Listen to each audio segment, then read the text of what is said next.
When Julia Pastrana was born, in the mountains of western Mexico in 1834, her mother worried that her looks were the result of supernatural interference. The local native tribes often blamed a breed of shape-shifting werewolves, for stillbirths and deformities, and after seeing her daughter for the first time, Julia's mother is said to have whispered their name. She fled her tribe, or was cast out, not long after. 2 years later, Mexican herders searching for a missing cow found Julia and her mother hiding in a mountain cave. They took them to the nearest city, where Julia was placed in an orphanage. Sweet, intelligent, and almost totally covered in black hair, she became a local celebrity. After hearing of her unusual looks and charming disposition, the state governor adopted Julia to serve as a live-in amusement and maid. She stayed with the governor until she was 20, when she decided to return to her own tribe. But she never completed the trip home. An American showman known as M. Rates met her somewhere on her journey back to the mountains, and persuaded her to take up a life on stage. Julia would go on to become one of the most famous human curiosities of the 19th century, variously known as the Ape Woman, the Bear Woman, or the Baboon Lady. She made her debut in December 1854, at the Gothic Hall on Broadway in New York City. She wore a red dress, sang Spanish folk tunes, and danced the Highland Fling. Huge, appreciative crowds flocked to see her. Although it wasn't really the singing and dancing they were after, they came to gawk at her hairy face and body, her jaw that jutted forward, her unusually large lips, and her wide, flat nose. The advance publicity billed Julia as a bear woman from the wilds of Mexico, while others said she looked like an ape. In his book, Jan Bonderson records a contemporary newspaper account. The eyes of this lusus natura beam with intelligence, while its jaws, jagged fangs and ears are terrifically hideous. Nearly its whole frame is coated with long glossy hair. Its voice is harmonious, for this semi-human being is perfectly docile, and speaks the Spanish language. It's worth noting that the idea that Julia was half-human didn't originate with the press. Physician Alexander B. Mott, son of renowned New York surgeon Valentine Mott, examined her during a private backroom viewing and declared her a hybrid, half-human and half-orangutan. Other doctors agreed. At the time, orangutans were the biggest and most fearsome primate most Americans knew, a symbol of wild, primitive nature and dangerous sexuality. The rampaging orangutan of Poe's 1841 story, Who Slits a Beautiful Woman's Throat with a Straight Razor, helped cement the associations of these creatures with horror, fascination, and sex. But the link wasn't new. 200 years earlier, Dutch Dr. Jacob Bontius wrote that orangutans were born from the lust of Indian women, who mix with apes and monkeys with detestable sensuality. And while Julia's promotional material emphasized her femininity, in keeping with other representations of 19th-century bearded women, it also underlined her animalistic, racialized otherness.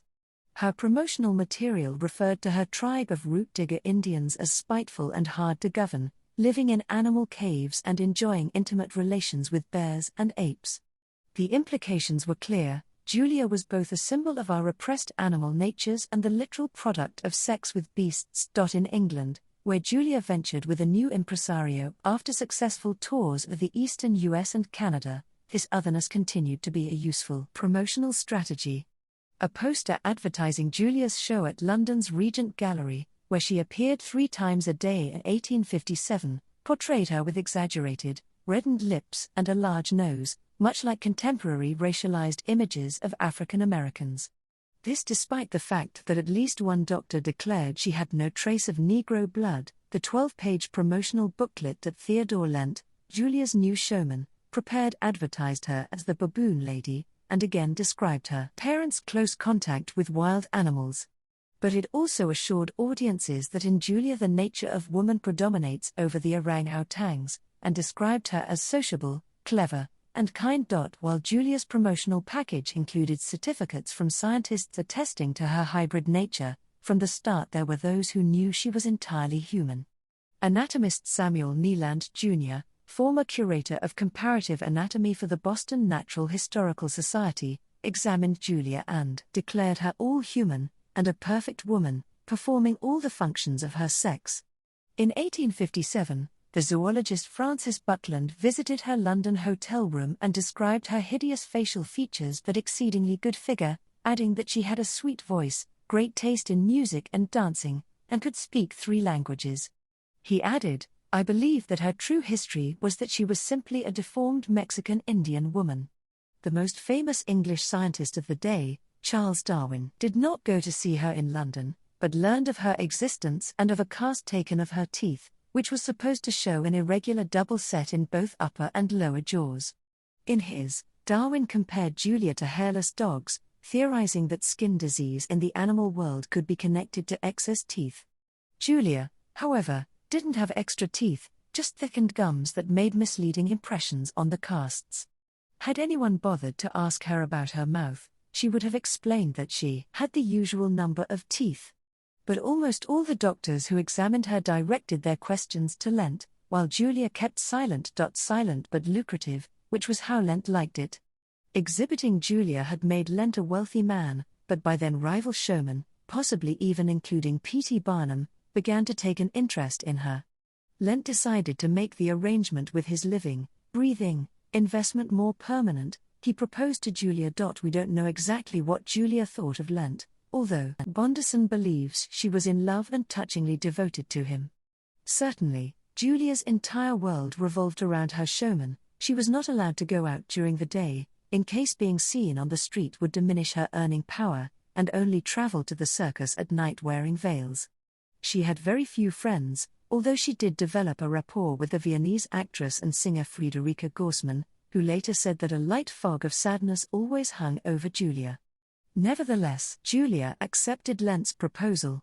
She once told Gorsman, "My husband loves me for myself."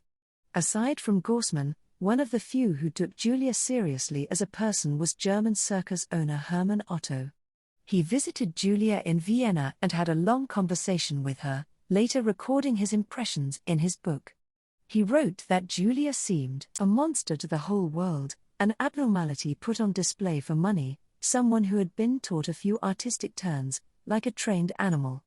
But, for the few who knew her better, she was a warm, feeling, thoughtful, spiritually very gifted being with a sensitive heart and mind. And it affected her very deeply in her heart with sadness, having to stand beside people, instead of with them, and to be shown as a freak for money, not sharing any of the everyday joys in a home filled with love. In the winter of 1859, the couple traveled to Moscow, where crowds flocked to their exhibition at the Circus Salamansky. That August, Julia discovered she was pregnant. The baby, which arrived in March 1860 after a difficult birth, was unusually large, covered in hair like his mother, and had the same pronounced lower facial features. Julia was said to have held him and cried. The baby lived only 35 hours, and Julia, who had been lacerated with forceps during the birth, survived for just a few more days after that. The official cause of death was metroperitonitis puerperalis, inflammation of the peritoneum about the uterus, but more romantic sources say she died of a broken heart.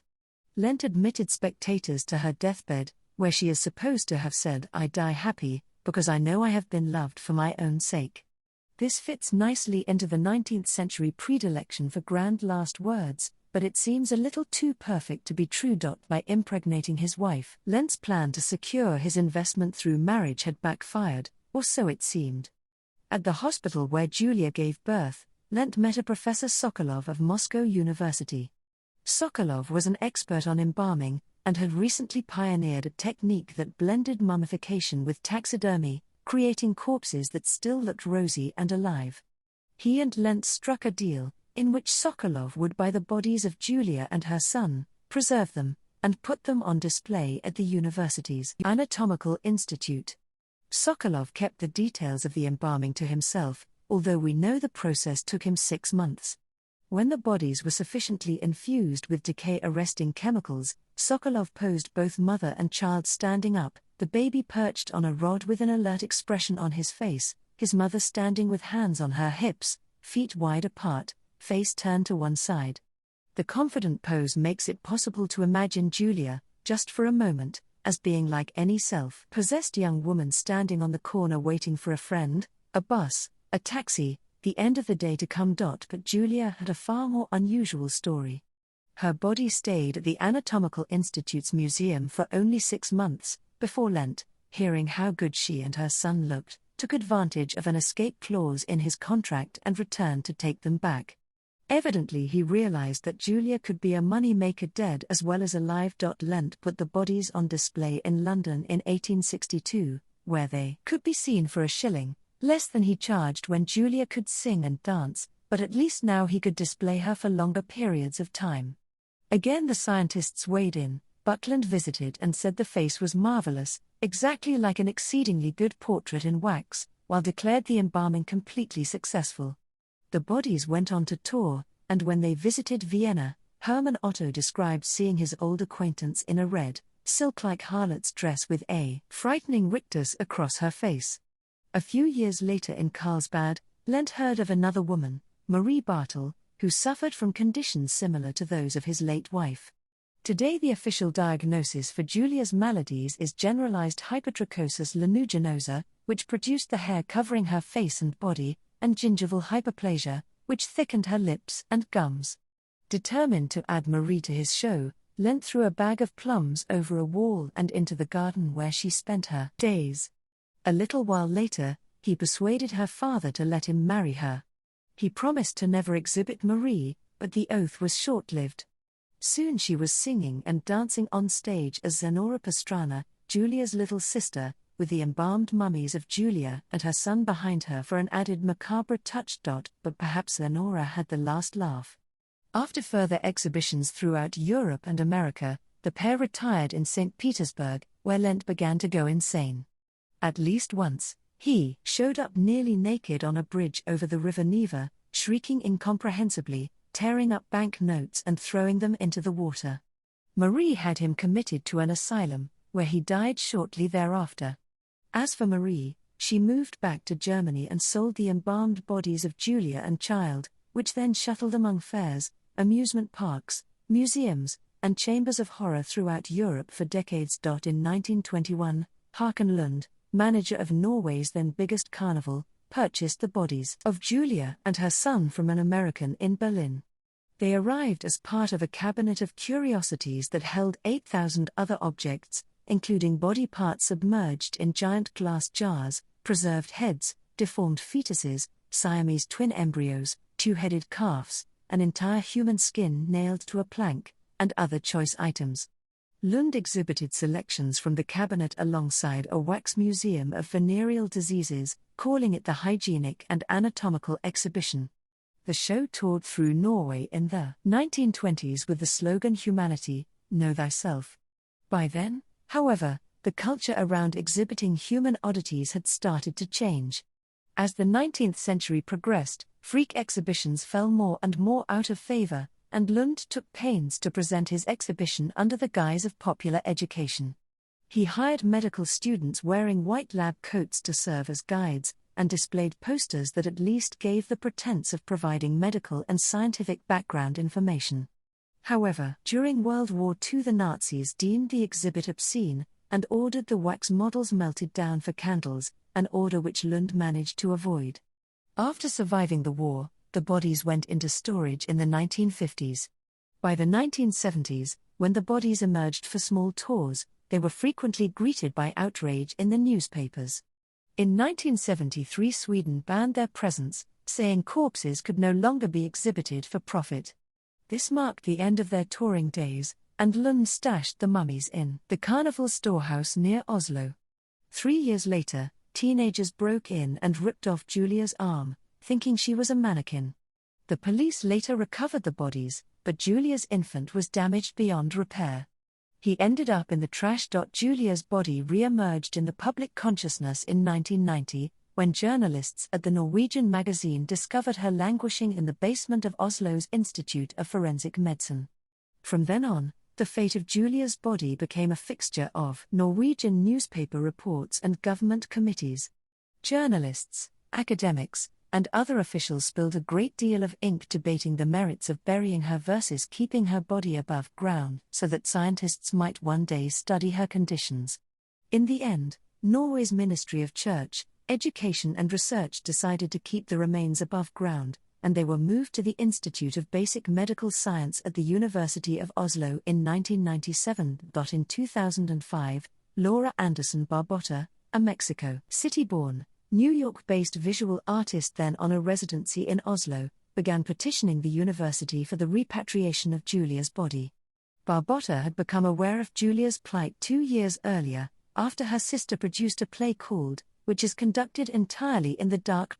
While the initial replies from the university were disappointing, Barbotta persisted, placing a death notice for Julia in an Oslo newspaper and arranging for a Catholic Mass to be said for her. In 2008, Barbotta was allowed to make her case before Norway's National Committee for the Evaluation of Research on Human Remains, which agreed that it seems quite unlikely that Julia Pastrana would have wanted her body to remain a specimen in an anatomical collection.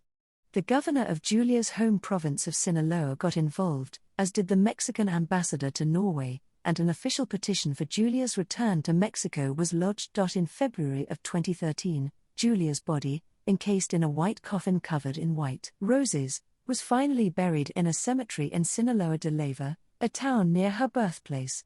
Despite all she endured, Julia's story had something of a happy ending. It's a pity she wasn't alive to see it, and to know she was remembered as more than a monster.